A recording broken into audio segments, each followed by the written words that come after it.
Mr. President. The presence of large numbers of alleged asylum seekers from Libya and Tunisia will be on the agenda. Tunisia is a country that has toppled its dictator.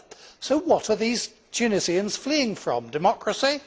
Perhaps we should expect to see Mr. Ben Ali, a recently retired dictator, at the head of the queue. Libya is a war zone, but people do not become asylum seekers simply because they live in a dangerous country. There must be something about that particular person that places that person in jeopardy. The argument seems to be about whether Italy and Malta should accept them for settlement because they are the first country they reached, or whether they should be accepted for settlement by other member states.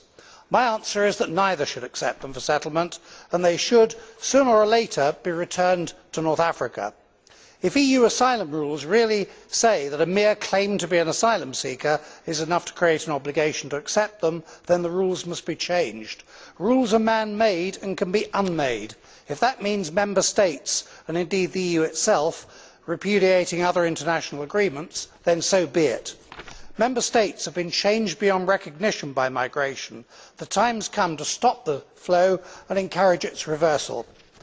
The accession of Croatia is also on the agenda. What steps will the EU take to ensure that the referendum will be held fairly, with both sides being heard and equal amounts of money being spent? I suspect that a free and fair referendum is not on the cards. The country will be deluged with EU propaganda, and those arguing against Croatia's accession will be squeezed out of the debate. Vielen Dank, Herr Kollege Brons.